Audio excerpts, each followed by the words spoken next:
Syariat itu tidak hanya yang dilakukan Nabi. Agama tidak hanya yang dilakukan Nabi. Yang dilakukan Nabi ia dicontoh.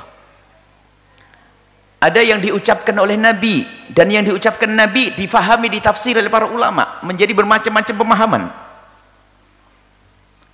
Ada diamnya Nabi, namanya ikrar, takrirnya Nabi, itu juga menjadi sebuah syariat. Sekarang untuk menilai bukan dicocok langsung Nabi melakukan atau tidak, bukan begitu, itu kalimat yang berlebihan. Ini bertentangan tidak dengan ajaran Nabi.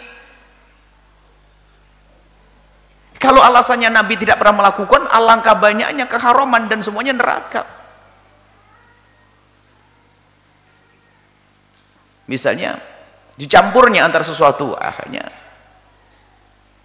majelis, radio, televisi, itu kan urusan dunia. Nabi gak menjelaskan urusan bid'ah, gak ada bedaan antara dunia sama akhirat. Nabi hanya mengatakan kulla bid'atin dolalah. Enggak ada Nabi mengatakan kulla bid'atin diniyatin dolalah. Enggak begitu, Nabi mengatakan kulla bid'atin dolalah, semua bid'ah dolalah. Ini permasalahan seseorang dikit-dikit langsung yang tidak dilakukan Nabi, maka Nabi sampai berani berlebihan. Kaidah ini bermasalah. Adzan 2 di hari Jumat ini adalah dilakukan sahabat Nabi. Dari Sayyidina Utsman dan sahabat semuanya melakukan adzan 2 dan punya tujuan. Apakah berani berkata zaman Nabi saja nggak ada adzan 2? Lihat, yang nggak mau adzan 2 biasanya pakai perekam. Nabi saja tidak melakukan. Dia tidak sadar waktu dia ngomong begitu telah mencaci Sayyidina Utsman adalah melakukan kesalahan besar, karena Sayyidina Utsman mengadakan apa? Adzan 2. Sholat tarawih dengan seperti yang Anda lakukan itu adalah dikumpulkan Sayyidina Umar bin Khattab. Tapi kenapa kok Sayyidina Umar tidak dikatakan bid'ah? Kenapa Sayyidina Utsman juga tidak dikatakan bid'ah yang demikian itu? Mereka adalah, pertama adalah sahabat Nabi, dan mereka adalah ulama, mengerti tentang mana yang dilarang Nabi SAW. Kemudian di saat melakukan sesuatu kemudian diikuti oleh orang lain, para ulama-ulama yang lainnya, pasti ini adalah karena sesuatu itu tidak melanggar Rasulullah SAW. Sehingga disepakati masalah adzan 2 adzan itu sepakati dari masa ke masa. Sekarang ada orang muncul akhir zaman seolah lebih hebat daripada Sayyidina Utsman, lalu pengen mengembalikan kepada Rasulullah adzan 1. Kalau Anda tidak adzan pun sholat Jumat tetap sah kok Jumatan Anda. Nggak pakai adzan. Kalau adzan 2, sunnah khulafaur rasyidin Sayyidina Utsman bin Affan. Saya kalau seandainya saya harus khutbah di tempat yang adzannya 1, saya nggak terlalu mempermasalahkan. Akan Nabi jangan sampai mencaci adzan 2 lalu dikatakan bid'ah gara-gara kaidah tadi. Pada zaman Nabi nggak ada. Wah, ini bahaya sekali. Tapi masuk dalam satu naungan riwayat hadis Nabi SAW. Contohnya zikir diperintahkan Nabi, zikirlah dengan cara apa saja. Yang penting zikirmu adalah dengan cara benar, dengan adab yang benar. Tapi kalau zikirnya dibarengi keharaman, ya nggak benar. La ilaha illallah lagi perempuan sambil cubit-cubitan, ya haram. Kalau zikir kumpul kemudian bersama, haram. Tahu yang rasanya Nabi pun tidak mengajarkan zikir bareng-bareng. Innalillah. Kan Nabi sudah nyuruh berzikir banyak. Jadi gara-gara pertanyaan seperti tadi itu, kami yakin bukan pertanyaan ibu sendiri, dari orang yang sok. Jadi Nabi tidak coba. Pernah ada tahlilan? Pernah ada tawasulan? Terus apa lagi? Pernah ada selamatan? Dan seterusnya. Sekarang tanyakan tahlilan itu apa? Anda faham atau tidak tahlilan itu apa? Tahlilan adalah kandungan di dalamnya adalah doa. Kemudian tahlilan itu dibahas oleh para ulama, bukan Anda, bukan dia yang bertanya.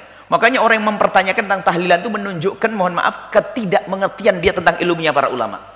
Tahlilan itu ada judulnya khusus di dalam bab fikih, bukan tahlilan. Tahlilan itu kelihatannya spesial negeri kita ini. Tahlilan karena ada la ilaha illallah namanya tahlilan. Sebenarnya tahlilan itu sudah masuk dalam. Makanya aneh sekali kalau orang itu mengatakan begitu. Ulama dari masa ke masa membahas masalah ihda'ut thawabi, menghadiahkan pahala kepada orang yang meninggal itu. Kadang disebut tahlilan, kadang ihda'ut thawab. Berarti dia tidak ngerti masalah ihda'ut thawab. Suruh bahas cari judul ihda'ut thawab, menghadiahkan pahala.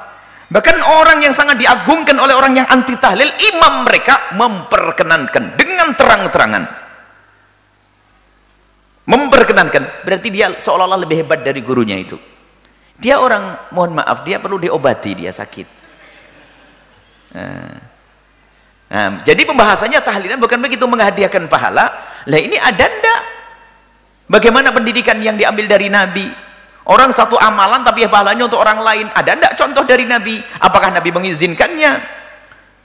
Kalau sudah ulama jumhur sudah mengatakan boleh, pasti ada riwayat yang dinukil dari Nabi. Ternyata mereka mendatangkan riwayat, termasuk seorang perempuan mengatakan, bapakku pernah bernadar mau haji, bagaimana, apakah boleh aku hajikan? Yang haji dia, tapi pahalanya untuk bapaknya. Sehingga yang lainnya disamakan, banyak kisah panjang. Jadi permasalahannya adalah dengan pertanyaan itu seolah-olah dia lebih tahu tentang Nabi SAW. Tahu Nabi, jadi seolah-olah hukum itu hanya diambil daripada pekerjaan Nabi, omongan Nabi saja. Jadi pemahaman ulama sudah tidak berguna lagi. Pemahaman ulama itu luas. Bagaimana ulama memahami teks satu hadis. Kalau satu permasalahan akan didatangkan semua riwayat-riwayat hadis yang ada sangkut pautnya dengan permasalahan itu, dikumpulin dulu, dikumpulin dari Quran, dikumpulin hadis Nabi, dikumpulin, baru disimpulkan. Makanya kalau orang tiba-tiba mengambil satu hadis langsung dipakai, ini bisa perang terus dengan saudaranya, kayak ketemu tadi hadis itu, manjara izarahu ma'asfala al-ka'baini fahuwa finnar, yang di bawah setelah mata kaki di neraka. Baca itu tok langsung neraka. Loh, Abu Bakar di neraka dong, bajunya turun di bawah mata kaki. Loh kan? Nggak sadar. Karena ada riwayat yang lainnya. Jadi yang diperkenankan itu bukan harus sesuatu yang memang pernah dilakukan Nabi. Tapi Nabi secara umum mengizinkan. Coba, kalau di dalam tahlilan itu apa sih di dalamnya? Di dalamnya adalah bagaimana biasakanlah kamu itu untuk bisa memberikan sedekah. Sedekah itu pasti diterima. Kemudian berdoa. Kemudian kamu pertemukan saudara agar tidak terjadi berantem, berkumpul, silaturahim di situ. Kemudian setelah itu ada tausiah di dalamnya. Kemudian ada idah utsawab, menghadiahkan pahala. Mana yang haram? Oh, ini adalah namanya bid'ahnya bukan bid'ah yang ini, tapi ada idhofiyah. Ini mulai mengarang lagi. Jadi kayak mencari-cari. Pokoknya kalau tidak masuk neraka nggak boleh. Kalau tidak masuk di sini, jarum di sini. Ini adalah orang sakit yang dia tuh sebetulnya, naudzubillah ya, yang mengatakan anti tahlil dan sebagainya, ternyata dia telah berantem dengan gurunya sendiri. Uniknya, sudah begitu seolah menjelekkan, itu bid'ah.